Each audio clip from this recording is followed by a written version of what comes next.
પણ અત્યારે તો આપણે આ મોરસ વગાડવા તો એટલું પાણી તો મેકવું જ પડે ને કે મોરસ ન વગડે. હાલો તો જો આપણે ચક્કરપારાની રેસીપીનું કહેતા હતા ને, તો જો આપણે રેસીપીનું મળ્યા છે તૈયારી. જો મેંદાનો ને ભાખરીનો લોટ શક્કરપારાનો બાંધીને લુવો બનાવીને ખોતિયા. અમારે શક્કરપારા બધા કપલેટ થઈ ગયા છે અને એટલા જ રાખેલી તળવાના.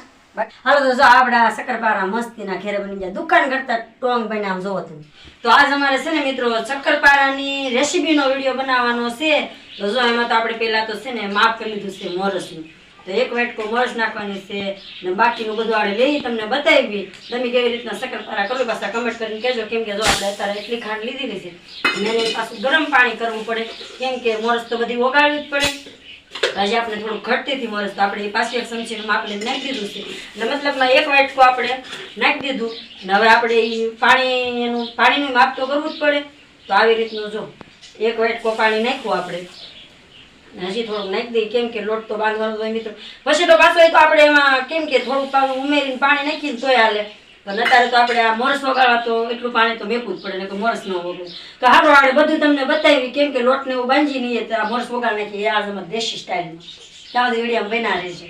હાલો તો જો આપણે ચક્કરપારાની રેસીપીનું કહેતા હતા ને, તો જો આપણે રેસીપીનું મળ્યા છે તૈયારી કરવા. તો પહેલાં તો છે ને મેંદાનો લોટ છે, આમાં છે તેલ, આમાં આપણે મોરસનું પાણી પીવું થયું. તો આ મોરસનું પાણી ગરમ છે, પછી આમાં ભાખરીનો લોટ જાજો, કેમ કે મેંદા ભેગો નાખવો જ પડે તો જ શક્કરપારું કરકર્યું થાય.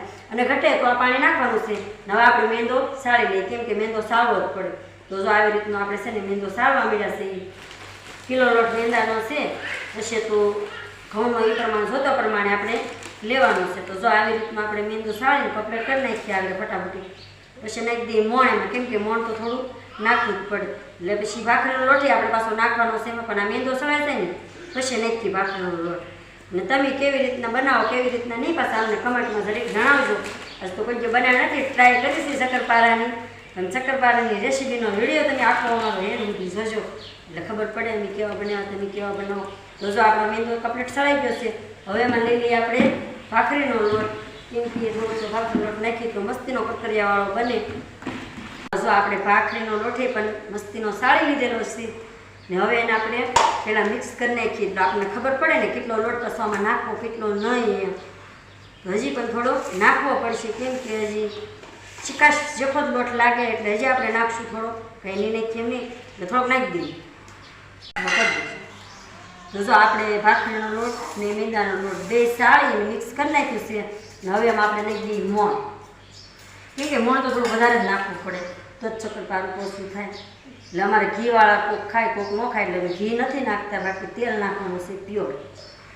તો જો આવી રીતનું તેલ નાખી દઈએ અને પછી મોણ આપી દઈએ મસ્તી મુઠીએ છે, તો જ શક્કરપારા હારા થાય, નકર ન થાય. તો જો આપણે મોણ નાખ્યું ને તો આવી રીતના મુઠિયા બનવા મળ્યા છે.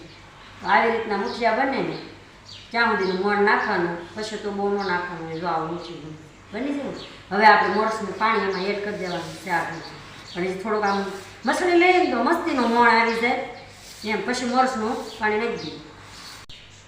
હવે જો આપણે મોરસનું પાણી નાખી દઈએ છીએ, કેમ કે જોતું પડતું પહેલાં નાખી પછી મેં કીધું એમ ઘટે તો પાછું આપણે ઓલું પાણી એ નખાય, કેમ કે ગળપણ તો આમાં સેજથી આપણે કાંઈ નથી એમ નહીં, તો ઘટે તો નાખશું, નકર કે આપણે કાંઈ નાખવાનું છે નહીં.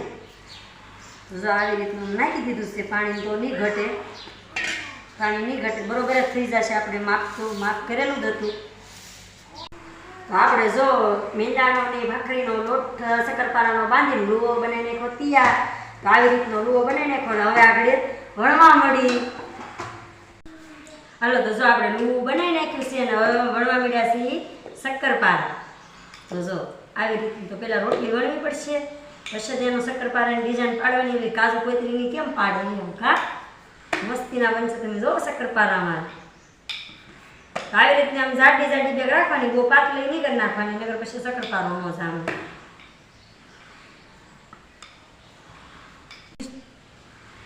તો જો આપણે એક રોટલી વળી નાખી છે અને હવે મળ્યા છે શક્કરપારાનું કટિંગ કરવા.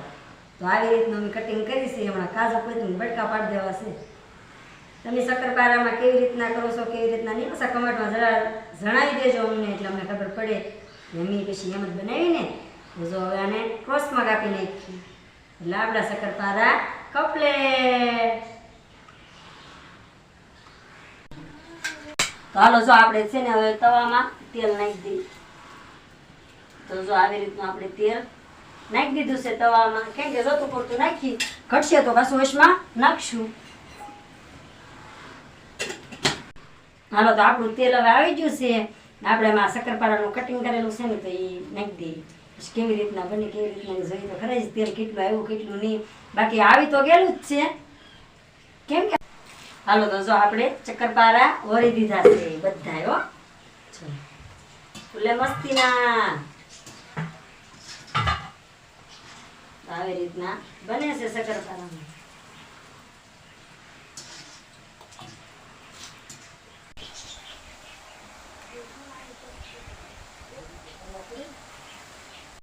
હાલો તો જો આપણા શક્કરપારા મસ્તીના તળાઈ જશે. જો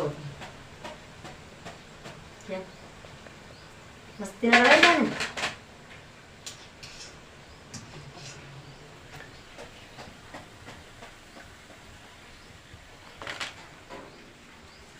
અમારા શક્કરપારા બધા કપલેટ થઈ ગયા છે અને એટલા જ ખાલી તળવાના. બાકીના તો જો બધા મસ્તી મજાના બની ગયા છે. અને અમારી ચેનલને ફટાફટી સબસ્ક્રાઇબ કરજો. અત્યારે કોઈ સબસ્ક્રાઇબ ન કરતા ને એમાં અમારા શક્કરપારા કરવા પડે તો જો કાચો ફીણ શક્કરપારા બનાવીને ખાને. તો હાલો જો આપણે આયેથી તળાઈને કપલેટ થઈ ગયા છે. હવે આને આપણે કાઢી લઈએ. હાલો તમે પણ બધા અમારી સાથે શક્કરપારા ખાવા. અને ફટાફટી મિત્રો સબસ્ક્રાઇબ કરી દેજો અમારી ચેનલને. હાલો તો જો આપણા શક્કરપારા મસ્તીના ઘેરે બની ગયા. દુકાન કરતા ટોંગ બને. આમ જોવો તમે બની ગયા પોસા એકદમ. આમાં નથી નાખ્યું મેં ઘી કે કાંઈ નથી નાખેલું. ખાલી ભાખરીનો લોટ ને મેંદાનો લોટ અને તેલ અને ઘેરે પ્યોર. કેમ કે નાના બાળકોથી લઈને મોટા સુધી બધા આ ખાય કે ને આનો સ્વાદ તો અલગ જ હોય. કેમ કે આપણે ઘરે બનાવેલું હોય એટલે આનો સ્વાદ અલગ જ હોય. અને બહાર દુકાનેથી લાવો તો એમાં કાંઈ તમને જામીને નાસ્તો બનાવતા કાંઈ વાર નથી લાગતી. 5 મિનિટમાં નાસ્તો ઘરે તૈયાર થઈ જાય.